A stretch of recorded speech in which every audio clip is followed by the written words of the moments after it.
Friday and I'm getting ready for work. I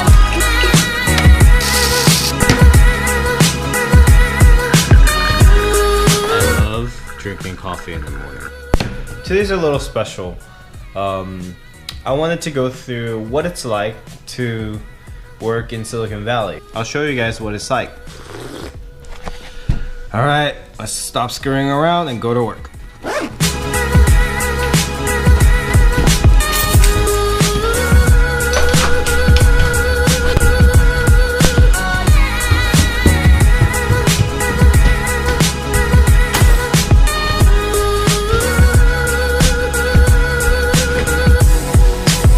And we're at work today. So, the benefits of being an engineer in Silicon Valley, there's a lot of good perks. For example, every Friday, I work from home.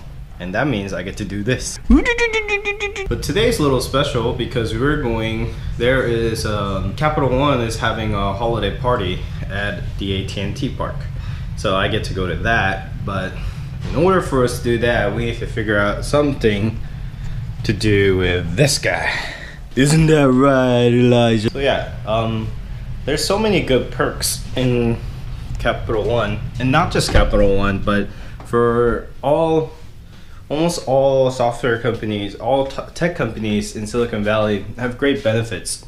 A lot of them, offer free food, stipend for learning, many opportunities to give back to the community, ride services. So yeah, you should consider it. And I hope some of this video that I will show you guys will convince you to take this path and put in the effort and hard work to be able to become an engineer as well. Just merge a bunch of code in, ready to go to dev. To my parents' house. Most companies, they're very flexible. They give you a lot of ownership in your project. That means is that if you want to work from home or to take care of your baby or whatever the reason is, they usually are okay with it, as long as you get your job done. I'm sure it's the same for most jobs, but the fact that software engineering, the work that's been done is all online, that flexibility is even greater, right? I could do all my work essentially at a cafe or whatever, right? So that's what I love about the job. Made it to San Francisco.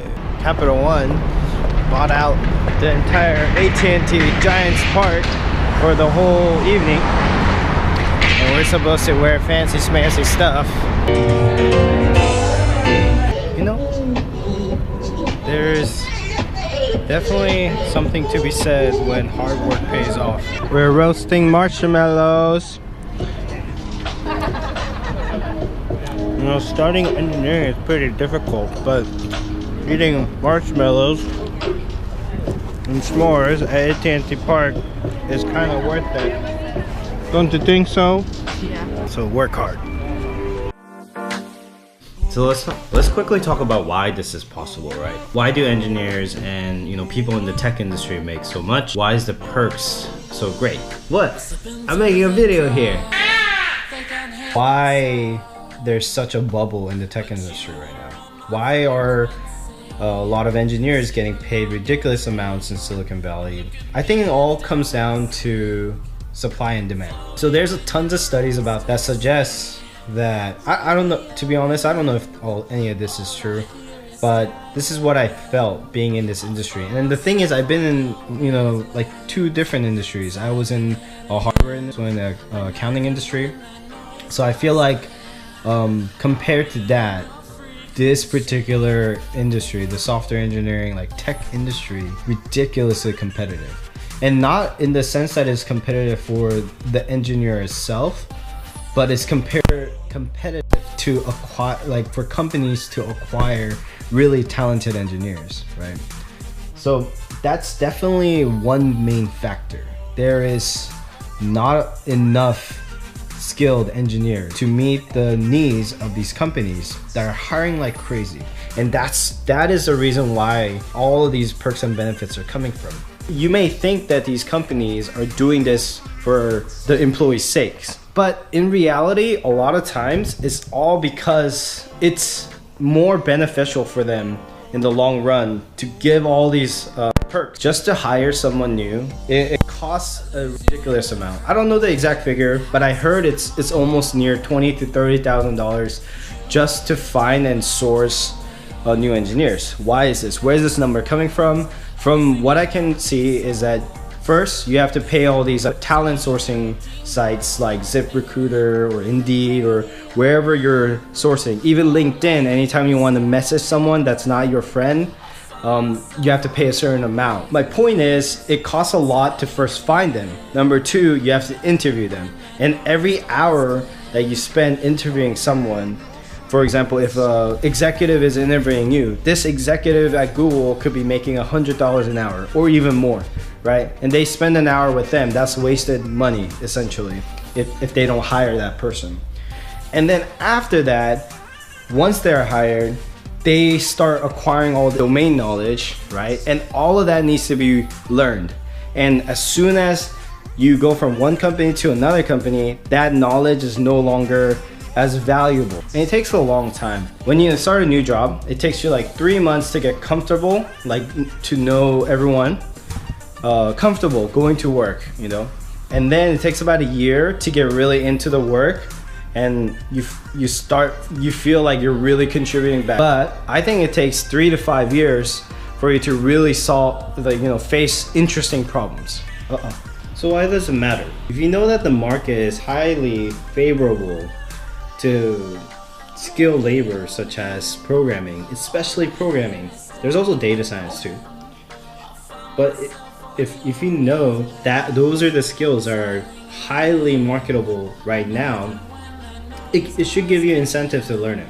If you're stuck at a job, if you don't like what you're doing, maybe you're making good money but you're just bored, think about it. Think about what you want to do. And I'm not saying everyone should be a programmer. By no means I think that is the route for everyone. But at the same time, I encourage you to think about it. Think about what you want to do and what makes you happy. If that's like woodworking or, you know, drawing, by all means, I think you should go for it. Of course, be pragmatic about it. Don't just quit your job, but do what works. Because for me, whatever you're passionate about, that's what you should be chasing after. Luckily for me, I found passion in programming and software engineering, and I ended up chasing after that. So, but the cool thing about that is that it's a very, very conscious decision that I made, right? I didn't stumble upon software engineering. You know, a lot of people, they just go to college for it. And I'm not trying to bag on people who go to college for engineering. If I had a choice, I would have done the same now.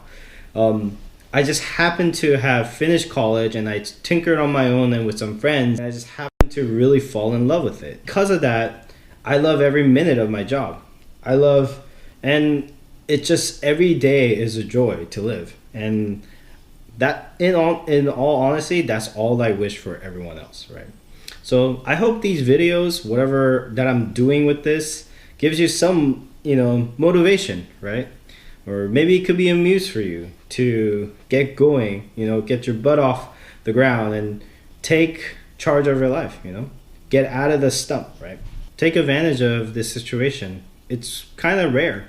It's not often where we're in a situation where there is a profession that you could learn on your own and still be able to do this job. For example, accountants, right? If you want to open your own practice or do whatever professionally, you have to take the CPA exam. But to do that, you have to take a certain number of units at school. But in programming, there's nothing like that. You just have to have the skill sets, have a portfolio to be able to show that you have the skill set, or have the hustle to be able to, you know, say, hey, you know, reach out to a CEO or CFO or CTO, not CFO, CTO, you know, reach out to someone and say, hey, this is my portfolio, give me a job. You know, just go for it. You can do that in this industry right now, as long as you have the skill set and knowledge to be able to do that. And the most crazy thing is that most of this knowledge you could get for free. Of course, you could take boot camps or whatever to accelerate it, but majority of the information to be able to get into this industry is all online. So it's a very unique opportunity right now, I feel. And that window, I feel, is getting smaller and smaller as more people are jumping onto this, right? But yeah, take advantage of it. I hope you enjoyed this video. I don't think he did. I think he wants some food right now. So I'm gonna give him some milk. I'll see you guys next time.